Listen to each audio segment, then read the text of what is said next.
ସତରେ କ'ଣ ମୂର୍ତ୍ତିରେ ଈଶ୍ୱର ବାସ କରନ୍ତି କି?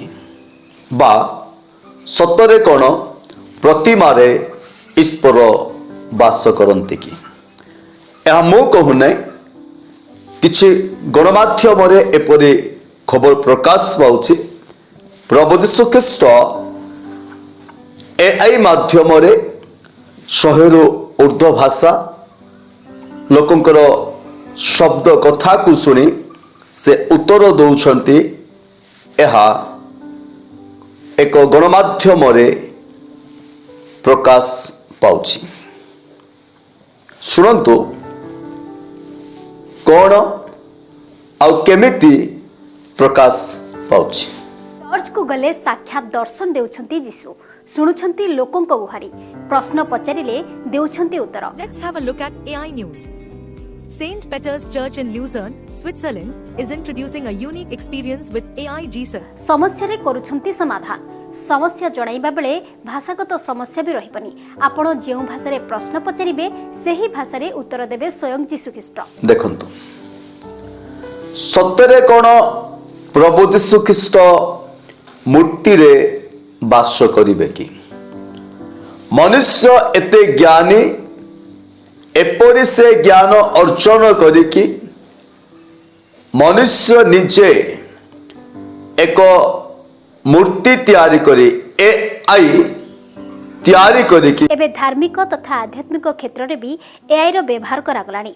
कि से 100ରୁ ଉର୍ଦ୍ଧ୍ୱ ଭାଷା କହି ପାରୁଛି ଏବଂ ଲୋକଙ୍କର ସମସ୍ୟାର ସମାଧାନ ବା ଆତ୍ମିକ ଜୀବନର ଉନ୍ନତି କରିବାର ସହଯୋଗ କରୁଛି ବୋଲି ଖବର ପ୍ରକାଶ ପାଉଛି।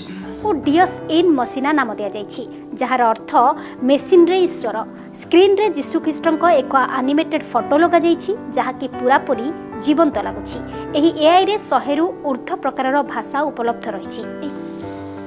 It's uplifting as the advice ranges from personal struggles to deep issues like breaking cycles of violence. However, some feel the advice is too generic and worry about the ethical implications of AI stepping into religious roles. Marco Schmidt, a theologian at the church, sees potential for AI to provide support. Switzerland Lucerne सहर रे थिबा एक church रे AI को near उपाय व्यवहार करा जाइछि। एही इमेज लोकन को समस्या सुनुछि एवं समस्यार समाधान पाई आध्यात्मिक मार्ग दर्शाउछि। एहाको प्रिय प्रभुଙ୍କ ଲୋକମାନେ तो आज आम ईश्वरଙ୍କର जीवंत वाक्य आम देखा प्रकृतरे ईश्वरଙ୍କର पवित्र वाक्य कौन कहे। यात्रा पुस्तक मध्य लिखा जाए तार 20 पर्व 3 पद। आपण यह समस्ते जानिछंती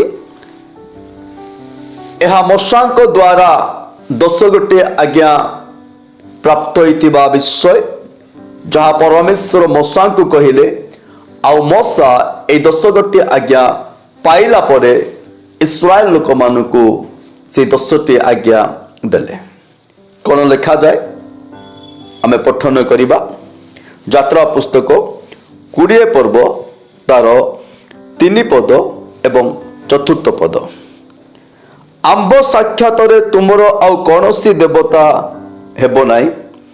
तुमे अपना निमंते कौनसी खोदित प्रतिमा निर्माण करिबो नाई, कि उपरिस्थ स्वर्गरे कि निचस्थ पृथ्वी रे कि पृथ्वीर निचस्थ जल रे थिबा कौनसी वस्तुर प्रतिमूर्ति निर्माण करिबो नाई।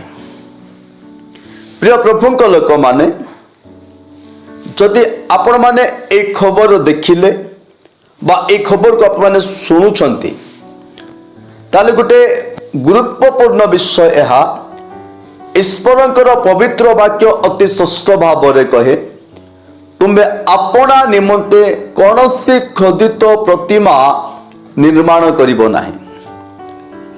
ताले जो विषय से माने कहउछंती विशेष करी कि ए देश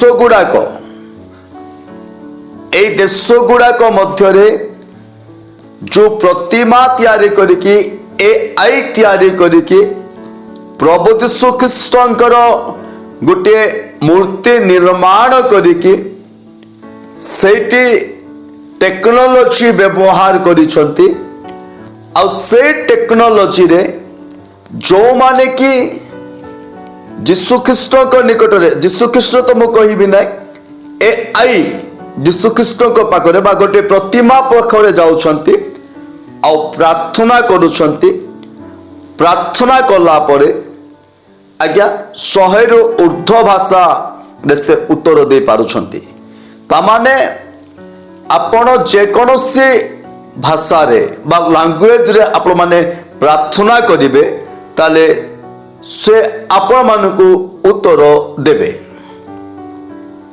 किंतु ईश्वर को पवित्र वाक्य कहे तुम्बे अपना निमंते कौनसी खोदित प्रतिमा निर्माण करिबो नाही जेतु ईश्वर को पवित्र वाक्य कहे ईश्वरंकर निवास स्थान प्रभु यीशु ख्रीष्टंकर वासस्थान कौनसी प्रतिमा रे नुहे कौनसी प्रतिमा रे से वास करिवे नाही प्रतिमा रे वास करिबा प्रभु यीशु ख्रीष्ट नुहंती आज्ञा ए सब विषय को जदि आमे चिंता करू ताले एपरी लागे आदि पुस्तक मध्यरे जो समय सेमानकर एक भाषा थिला परस्पर को जानी पारुथिले आ से समय मध्यरे अति ज्ञानी हे एमाने बाबिलगढ़ तैयारी कले जब बाबिलगढ़ एमाने निर्माण कले अर्थात बाबिलगढ़ माने स्वर्ग को जीवा पाए गोटे रास्ता ईश्वरंकर सिंहासन को स्पर्श करिवा पाए गोटे रास्ता बा गोटे नगर एमाने तैयारी करुथिले ईश्वर को पवित्र वाक्य अति स्पष्ट भाव रे आमे देखो ताहा आदि पुस्तक 11 पर्व तार 4 पद 5 पद जदि माने पठन करिबा पुणी से माने कहिले आस आम्भे माने आपण मानक पय गोटे नगर ओ गगन सर्सी एक उच्चगढ़ निर्माण करू तैरे आम्भ मानकर नाम विख्यात हेबो पुणी आम्भे माने समुदाय पृथ्वी रे छिन्न भिन्न हेबा नाय देखंतु मनुष्य एपरि ज्ञानी से निजको एपरि ज्ञानी करुछि गगन सर्सी गोटे उच्च गढ़ निर्माण करने को माने चेष्टा करुछंती आज्ञा आज मनुष्य निजको ज्ञानी करिकी ईश्वर ठारू दूर को जाउछि परमेश्वर ज्ञानी परमेश्वर अटंती मोर कहिबार उद्देश्य यह आमे कौन सी प्रतिमा निकट रे दंडवत करने को हेब ना आज्ञा प्रतिमा को आमे नमस्कार करि परिबा ना जेतु बाइबल अति स्पष्ट भाव रे ईश्वर को पवित्र वाक्य कहे तुम्बे अपना निमंते कौन सी खोदित प्रतिमा निर्माण करिबो नाही बा से मानकर सम्मुख मध्य दंडवत करिबो नाही कि से मानको प्रणाम करिबो नाही तमाने ए जो टेक्नोलॉजी दुनिया रे एआई दुनिया मध्य रे आज जो प्रभु यीशु ख्रीष्ट कर गोटे मूर्ति स्थापन कले आ से मूर्ति एबे वर्तमान ए जुगर अनेक को आज्ञा अनेक देश विदेश रो व्यक्ति को धीरे धीरे आकर्षण करूछि आ से आकर्षण हुए तो विपद रे पकई पारे अणु सावधान सतर्क रुहंतु एपरी टेक्नोलॉजी जो टेक्नोलॉजी की ଈଶ୍ୱରଙ୍କର ତୁଲ୍ୟ ବୋଲି ନିଜକୁ ଭାବୁଛନ୍ତି ଏପରି ଟେକ୍ନୋଲୋଜିକୁ ଆଜ୍ଞା ବ୍ୟବହାର କରନ୍ତୁ ନାହିଁ ବା ଏହା ଆଶ୍ଚର୍ଯ୍ୟ ହୁଅନ୍ତୁ ନାହିଁ, କାରଣ ଈଶ୍ୱରଙ୍କର ପବିତ୍ର ବାକ୍ୟ କହେ ବିଶ୍ୱାସ ଦ୍ୱାରା ଖ୍ରୀଷ୍ଟ ତୁମମାନଙ୍କର ହୃଦୟରେ ବାସ କରିବେ ଆଉ ଖ୍ରୀଷ୍ଟ ଆପଣଙ୍କର ହୃଦୟ ମଧ୍ୟରେ ବାସ କରିବେ। କରନ୍ତୀୟ ପୁସ୍ତକ କହେ ତୁମେ କି ଜାଣ ନାହିଁ ତୁମମାନଙ୍କର ହୃଦୟ ଈଶ୍ୱରଙ୍କର ମନ୍ଦିର ଅଟେ ଆଉ ସେଇ ମନ୍ଦିର ମଧ୍ୟରେ ପବିତ୍ର ଆତ୍ମା ବାସ କରିବେ। ପ୍ରଭୁ ଆପଣଙ୍କୁ ଆଶୀର୍ବାଦ କରନ୍ତୁ। ଆମେନ୍।